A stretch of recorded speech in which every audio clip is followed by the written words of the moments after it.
क्या आपने कभी सोचा है कि जिस जगह को सबसे पवित्र माना जाता है, वहीं अगर पाप छुपा बैठा हो तो? जहां भक्ति की गूंज होनी चाहिए, वहां अगर किसी की चीखें दबा दी जाएं तो? इस कहानी में मंदिर है, मंत्र है, आस्था है और एक पंडित जो ऊपर से संत लेकिन अंदर से शैतान था। एक ऐसा दरिंदा जो महिलाओं की मजबूरी और मासूमियत का फायदा उठाकर अपनी हवस का शिकार बनाता था, जिस पर गांव वाले आंख मूंद कर भरोसा करते थे। लेकिन उसी भरोसे के पीछे दबी थी एक खौफनाक सच्चाई। बरसों से मंदिर के पीछे एक रहस्य दबा था, और जब वो राज खुला तो सिर्फ गांव नहीं, इंसानियत भी कांप उठी। मंदिर की चौखट के पीछे छुपा वो पाप जो सालों तक पूजा की आड़ में पलता रहा। गांव के सिरे पर एक पुराना मंदिर था, शांत, पवित्र और लोगों की आस्था का केंद्र। उसी मंदिर के पीछे एक कमरा था जो बाहर से तो बेहद साधारण दिखता, लेकिन अंदर उससे कहीं ज्यादा खौफनाक था। यहीं रहता था पंडित राम प्रसाद, 70-75 साल का एक बूढ़ा, जिसकी आंखों में एक अजीब सी चमक थी और बोलचाल में ऐसी मिठास कि लोग बरबस उसकी ओर खींचे चले आते। गांव वाले उसे नेक, विद्वान और साधु मानते थे। महिलाएं उससे प्रसाद लेने जाती और वह कहता, ये प्रसाद तुम्हारी सारी तकलीफें दूर कर देगा।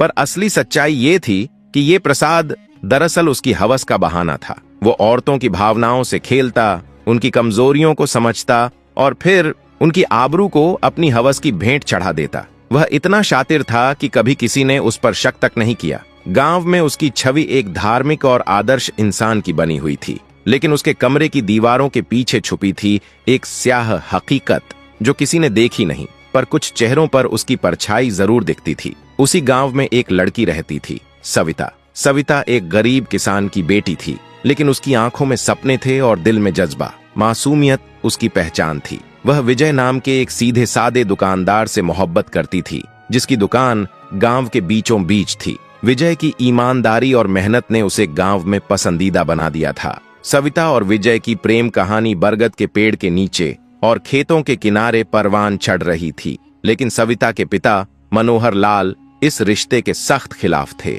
उनका मानना था कि एक अमीर घराने में बेटी की शादी करके वे अपने परिवार को गरीबी से बाहर निकाल सकते हैं। तभी एक दिन सविता की माँ लक्ष्मी ने कहा, पंडित जी के पास जा बेटी, उनका प्रसाद चमत्कारी है, अगर दिल की बात कहेगी तो वो कोई राह जरूर निकाल देंगे। सविता को यह बात हजम नहीं हुई। उसे पंडित पर कभी विश्वास नहीं रहा। गांव में कई औरतों को लेकर कानाफूसी थी जो उसके पास गईं और लौटते वक्त उनके चेहरे पर चुप्पी का अजीब साया दिखा, पर किसी ने कभी कुछ खुलकर नहीं कहा। लक्ष्मी की जिद के आगे सविता को झुकना पड़ा और यहीं से वो कदम उठा जिसने उसकी जिंदगी की दिशा ही बदल दी। बरसात के एक दिन सविता मंदिर की तरफ चली। उसने नीली साड़ी पहनी थी जो उसकी खूबसूरती को और निखार रही थी। बरसात की बूंदें उसके चेहरे पर गिर रही थीं और उसका दिल धक धक कर रहा था।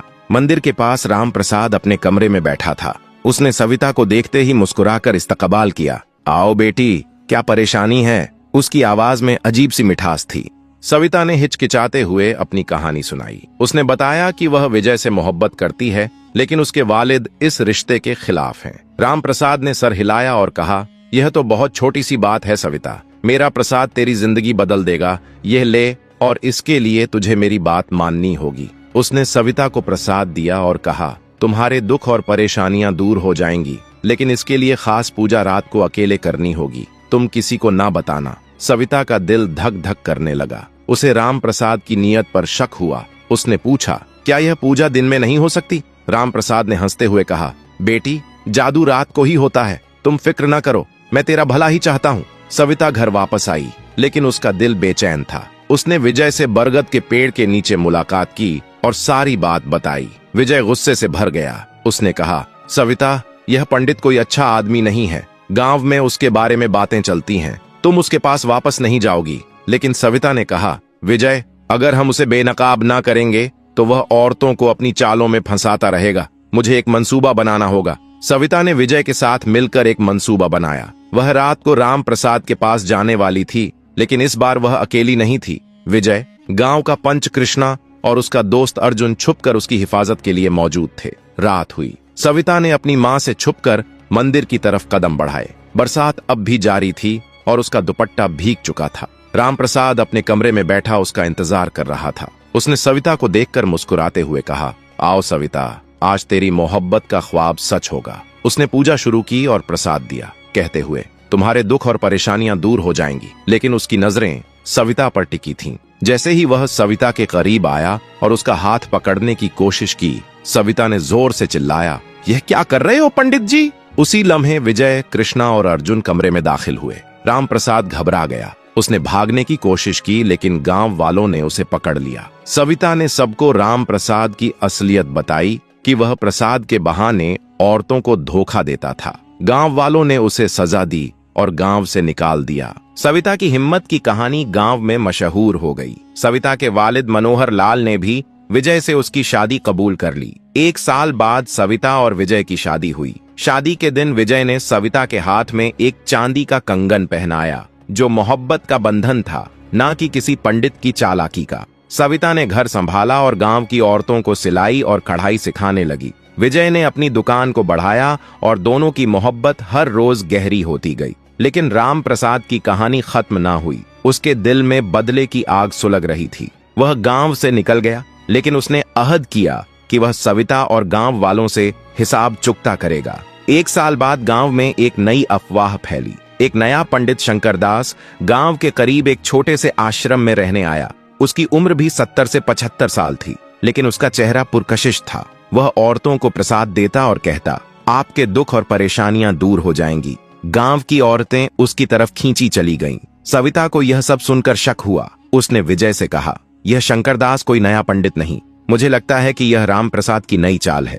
विजय ने हंसते हुए कहा, सविता, तेरा शक अब हर नए पंडित पर जा पड़ता है, लेकिन ठीक है, हम जांच करेंगे। सविता ने अपनी दोस्त प्रीति को साथ लिया, जो गांव की एक बहादुर और चालाक लड़की थी। प्रीति शंकरदास के आश्रम गई। उसने एक सादी सी साड़ी पहनी और परेशानी का रंग चढ़ाया। शंकरदास से मिलकर उसने कहा, पंडित जी, मुझे अपनी शादी की फिक्र है। मेरा रिश्ता तय हुआ था, लेकिन लड़के वालों ने इनकार कर दिया। क्या आप मेरी मदद कर सकते हैं? शंकरदास ने उसे प्रसाद दिया और कहा, आपके दुख और परेशानियां दूर हो जाएंगी, लेकिन इसके लिए एक खास पूजा रात को अकेले करनी होगी। प्रीति ने सिर हिलाया और सविता को जाकर सारी बात बताई। सविता का शक यकीन में बदल गया। उसने कहा, यह राम प्रसाद ही है। उसने नाम बदला है, लेकिन चाल वही है। सविता ने विजय, प्रीति और गांव के मुअज्ज लोगों के साथ एक मंसूबा बनाया। वह शंकरदास को पकड़कर पुलिस के हवाले करना चाहती थी। सविता ने अपना रूप बदला, एक पुरानी साड़ी पहनी और चेहरा दुपट्टे से ढांप लिया, ताकि शंकरदास उसे पहचान न सके।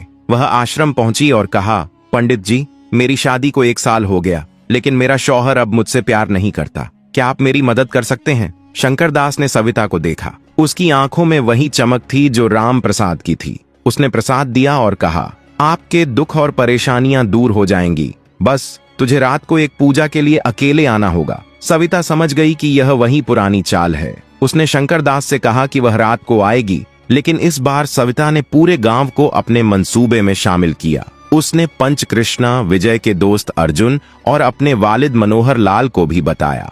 रात हुई। शंकरदास अपने आश्रम में सविता का इंतजार कर रहा था। जब सविता आई, उसने अपना दुपट्टा हटाया। शंकरदास हैरान रह गया। उसने सविता को पहचान लिया और चिल्लाया, तुम वही लड़की हो जिसने मुझे गांव से निकाला था। सविता ने मुस्कुराते हुए कहा, हाँ राम प्रसाद, या अब शंकरदास कहलवाओ, तुम्हारी चालें अब नहीं चलेंगी। उसी लम्हे विजय, कृष्णा, अर्जुन और गांव वाले आश्रम में दाखिल हुए। शंकरदास ने भागने की कोशिश की, लेकिन गांव वालों ने उसे पकड़ लिया। सविता ने सबके सामने कहा, यह वही राम प्रसाद है जो नाम बदलकर दोबारा हमारे गांव की औरतों को धोखा देने आया था। गांव वालों ने शंकरदास को पुलिस के हवाले कर दिया। इस बार सबूत इतना पुख्ता था कि वह जेल की सलाखों के पीछे चला गया। सविता की हिम्मत की कहानी एक बार फिर गांव में गूंज उठी। प्रीति ने सविता से कहा, तुम एक आम लड़की नहीं सविता, तुम हम सबके लिए एक मशाल हो। सविता और विजय की मोहब्बत की कहानी मजबूत हो गई। एक रात जब बरसात हो रही थी,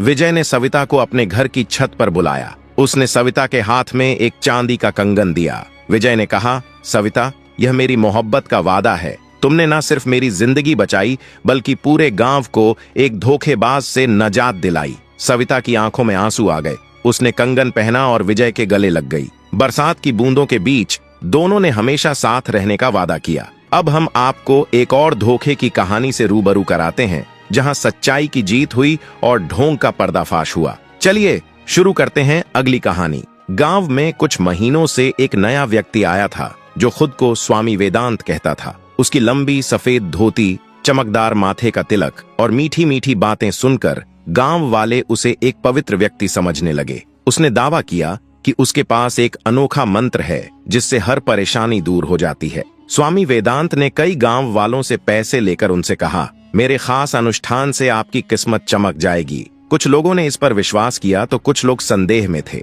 लेकिन नेहा, जो इस गांव की शिक्षित और समझदार युवती थी, उसे यह सब कुछ ठीक नहीं लग रहा था। वह जानती थी कि कोई भी इतने आसान में चमत्कार नहीं कर सकता। नेहा ने अपने भाई राहुल और अपनी भाभी संगीता को साथ लेकर स्वामी वेदांत की हर गतिविधि पर नजर रखने लगी। एक दिन नेहा ने देखा कि स्वामी वेदांत एक पुराने मंदिर के पास अंधेरे में किसी से चुपके चुपके बातें कर रहा था। वह तुरंत वहां गई और छिपकर बातें सुनने लगी। उसने जाना कि स्वामी वेदांत का असली नाम विक्रम था और वह शहर का एक कुख्यात अपराधी था जो कई जगह धोखाधड़ी के आरोपों से बचकर यहाँ आया था। नेहा ने गांव के लोगों को सच बताने की कोशिश की, लेकिन कई लोग उसके बातों पर यकीन नहीं कर रहे थे।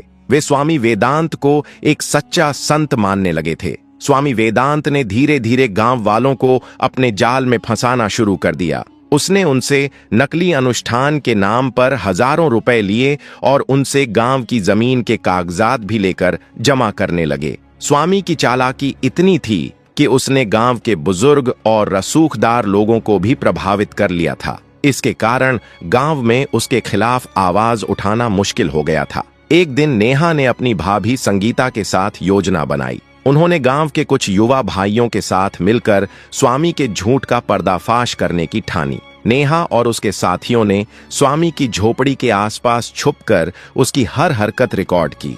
उन्होंने सुना कि स्वामी अपने गैंग के लोगों से पैसे और जमीनों के सौदे कर रहा था। फिर एक रात नेहा और राहुल ने स्वामी के झूठ का सबूत लेकर गांव के पंचायत में उसका सामना किया। गांव वाले पहले तो हक्के बक्के रह गए, लेकिन जब नेहा ने वीडियो दिखाए और साक्ष्य रखे तो सबको सच का एहसास हुआ। स्वामी वेदांत ने गुस्से में आकर नेहा पर हमला करवा दिया, लेकिन गांव के जवानों ने समय रहते नेहा की मदद की। इस घटना से गांव में स्वामी के खिलाफ गुस्सा और बढ़ गया। पुलिस को सूचित करने के बाद स्वामी वेदांत को गिरफ्तार कर लिया गया। जांच में पता चला कि वह कई राज्यों में धोखाधड़ी और जमीन हड़पने के मामले में वांछित था। स्वामी के जाने के बाद गांव में फिर से शांति छा गई। नेहा की बहादुरी और समझदारी की कहानी गांव-गांव फैल गई। नेहा ने पंचायत में कहा, कोई भी धोखा देने वाला कितना भी चालाक क्यों न हो, सच सामने आ ही जाता है। हमें हमेशा अपनी हिम्मत और समझदारी से काम लेना चाहिए। धोखे में मत आना, क्योंकि सबसे बड़ा जादू हमारे अपने दिल और दिमाग में होता है। उस दिन से गांव की औरतें और जवानों ने खुद को मजबूत बनाया और तय किया कि कोई भी बाहर से आए धोखेबाज को गांव में पनपने नहीं देगा। आखिरकार इस कहानी से हमें एक बहुत बड़ा सबक मिलता है कि आस्था तब तक पवित्र है जब तक उसका इस्तेमाल सच्चाई और अच्छाई के लिए किया जाए। लेकिन जब कोई व्यक्ति उसी आस्था का मुखौटा पहनकर लोगों को गुमराह करने लगे तो वो इंसान नहीं, एक सामाजिक दानव बन जाता है। ऐसे लोगों को पहचानना, उनसे सवाल करना और उनका सच सामने लाना हमारी जिम्मेदारी है। सविता जैसी साहसी महिलाओं की कहानी हमें ये याद दिलाती है कि जब इंसान अपने आत्मविश्वास और सही सोच के साथ खड़ा होता है तो कोई भी झूठ ज्यादा देर तक टिक नहीं सकता। ये कहानी सिर्फ एक धोखेबाज की नहीं, बल्कि हर उस इंसान की चेतावनी है जो किसी के विश्वास का फायदा उठाने की सोचता है। और ये सलाम है उन लोगों को जो आवाज उठाते हैं, सच का साथ देते हैं और समाज को अंधविश्वास से बाहर निकालते हैं। अगर आपको ये कहानी पसंद आई हो तो इसे लाइक कीजिए, शेयर कीजिए और अपने दोस्तों और परिवार के साथ जरूर बांटिए, ताकि हर कोई ऐसे फरेब से बच सके। और हाँ, ऐसी और भी हिम्मत भरी सच्ची कहानियों के लिए हमारे चैनल को सब्सक्राइब जरूर करें, क्योंकि हम हर बार लाते हैं एक नई रोशनी जो अंधेरे से लड़ती है। याद रखिए, सच्चाई की ताकत से बड़ा कोई अस्त्र नहीं। जब तक आपके अंदर सवाल करने की हिम्मत और सच को स्वीकारने का साहस है, तब तक कोई भी झूठ आपको जीत नहीं सकता। बने रहिए हमारे साथ और चलिए मिलकर फैलाते हैं सच की रोशनी पूरे समाज में।